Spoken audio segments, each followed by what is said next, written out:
Hello friends, today the focus of our discussion shall be equilibrium and elasticity, the two main aspects of stability.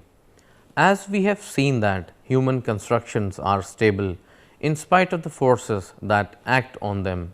A building, for example, is stable in spite of the gravitational force and wind forces on it, and a bridge is stable in spite of the gravitational force pulling it downwards and the repeated jolting it receives from cars and trucks. One focus of physics is on what allows an object to be stable in spite of any forces acting on it. In this lecture, we examine the two main features of stability, the equilibrium of the forces and torques acting on rigid objects and the elasticity of non-rigid objects, a property that governs how such objects can deform. Equilibrium. Consider these objects: a book resting on a table, a hockey puck sliding with constant velocity across a frictionless surface, the rotating blades of a ceiling fan, and the wheel of a bicycle that is traveling along a straight path at constant speed. For each of these four objects, the linear momentum p of its center of mass is constant. Its angular momentum L about its center of mass or about any other point is also constant. Then we say that such objects are in equilibrium. The two requirements for equilibrium are then P is equal to a constant and L is equal to a constant. Our concern in this discussion is with situations in which the constants in this equation are 0. That is, we are concerned largely with objects that are not moving in any way, either in translation or in rotation, in the reference frame from which we observe them. Such objects are in static equilibrium. Of the four objects mentioned at the beginning of this section, only one, the book resting on the table, is in static equilibrium. The balancing rock, as shown in this figure, is another example of an object that, for the present at least, is in static equilibrium. It shares this property with countless other structures such as temples, houses, cabinets, stands that remain stationary over time. As we know that if a body returns to a state of static equilibrium after having been displaced from that state by a force, the body is said to be in stable static equilibrium. A marble placed at the bottom of a hemispherical bowl is an example. However, if a small force can displace the body and end the equilibrium, the body is in unstable static equilibrium. For example, suppose we balance a rectangular box with a box center of mass vertically above the supporting edge, as in figure A. The torque about the supporting edge due to the gravitational force Fg on the box is 0, because the line of action of Fg is through the edge. Thus, the box is in equilibrium. Of course, even a slight force on it due to some chance disturbance ends this equilibrium. As the line of action of Fg moves to one side of the supporting edge, as in figure B, the torque due to Fg increases the rotation of the box. Therefore, the box in figure A is in unstable static equilibrium. The box in figure C is not quite as unstable. To topple this box, a force would have to rotate it through and then beyond the balance position of figure A, in which the center of mass is above a supporting edge. A slight force will not topple this box, but a vigorous flick of the finger against the box certainly will. The child's square block in figure D is even more stable because its center of mass would have to be removed even farther to get it to pass above a supporting edge. A flick of the finger may not topple the block.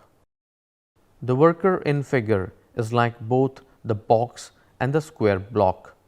Parallel to the beam, his stance is wide and he is stable. Perpendicular to the beam, his stance is narrow and he is unstable. The analysis of static equilibrium is very important in engineering practice.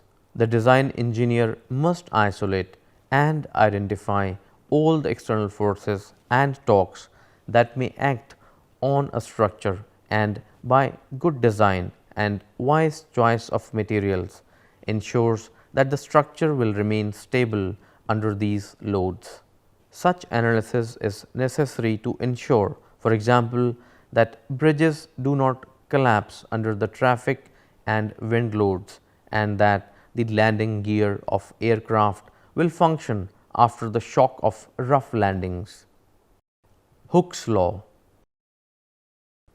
a model of a common physical system on which the force varies with position, is shown in figure. The system is a block on a frictionless horizontal surface and connected to a spring. If the spring is either stretched or compressed a small distance from its unstretched equilibrium configuration, it exerts on the block a force that can be mathematically modeled as Fs is equal to minus Kx. Here x is the position of the block relative to its equilibrium position, and K is a positive constant called the force constant or the spring constant of the spring. In other words, the force required to stretch or compress a spring is proportional to the amount of stretch or compression x. This force law for springs is known as Hooke's law. The value of K is a measure of the stiffness of the spring. Stiff springs have large K values and soft springs have small K values. The negative sign in equation signifies that the force exerted by the spring is always directed opposite the displacement from equilibrium.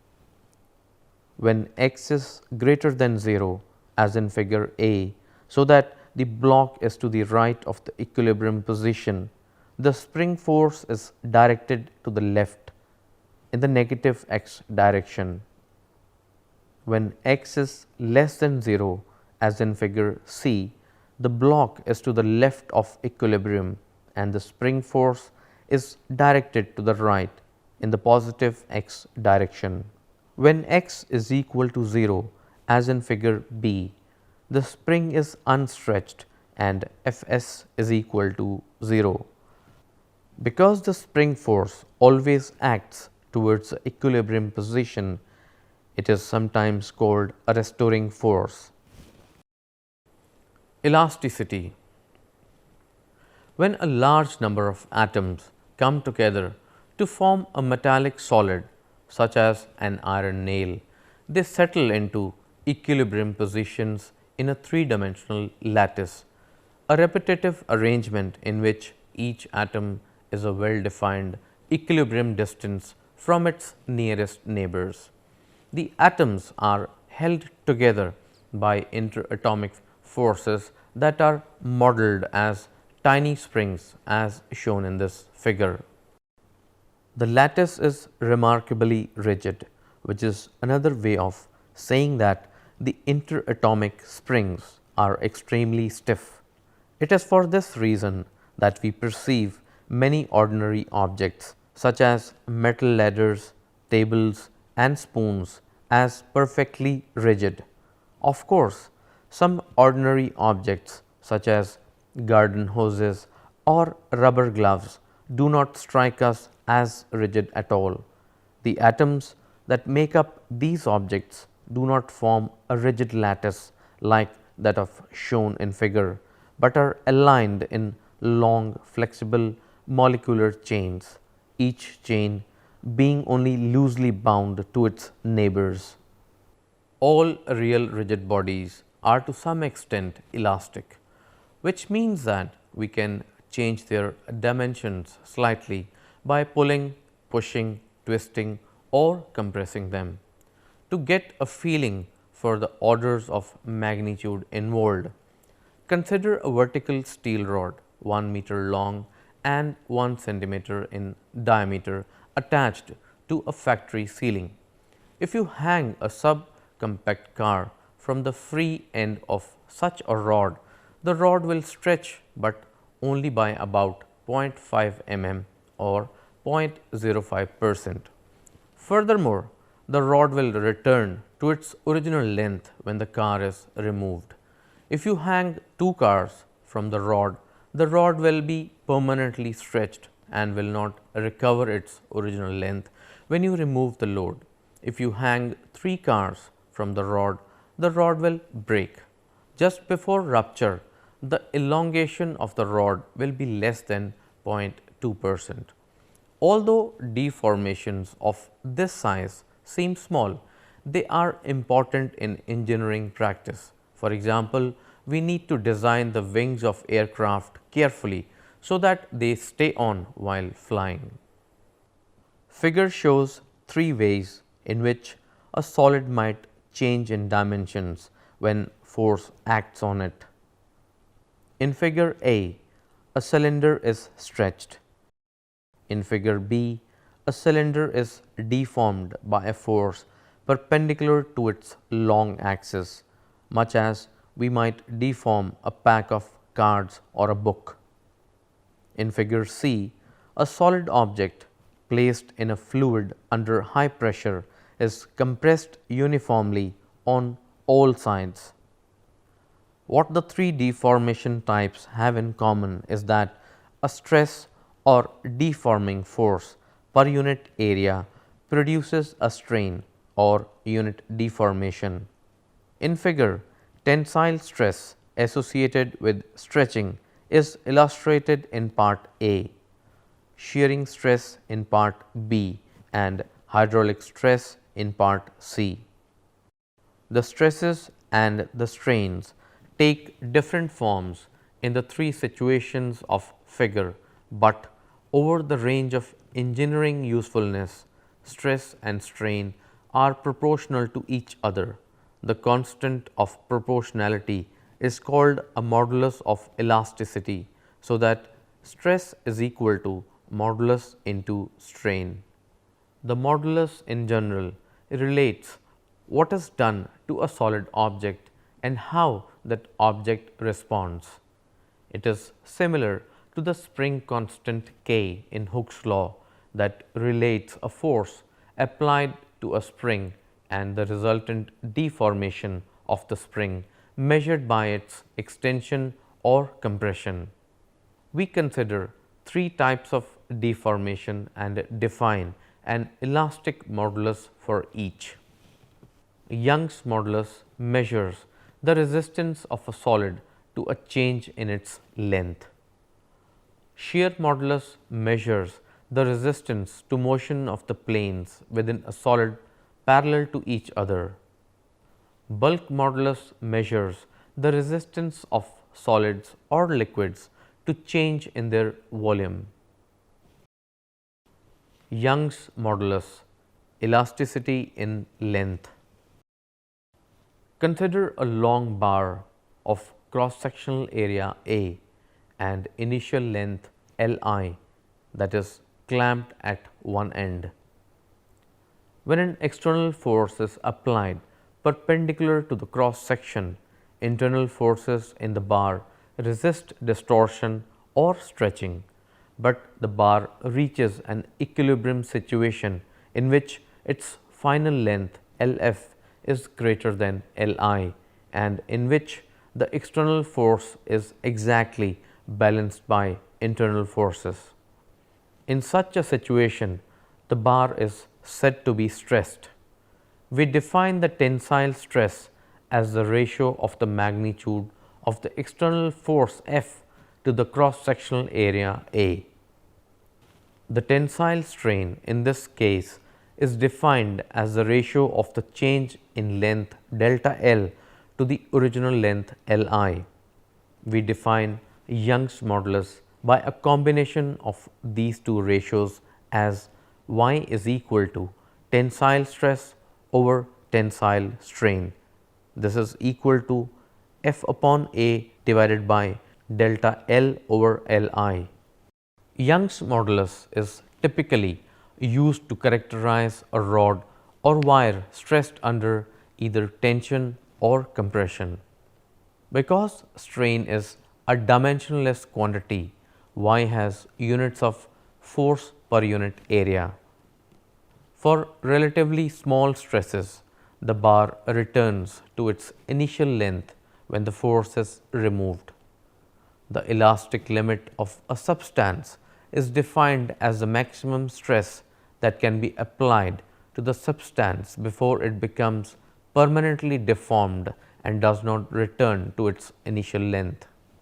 It is possible to exceed the elastic limit of a substance by applying a sufficiently large stress as seen in figure.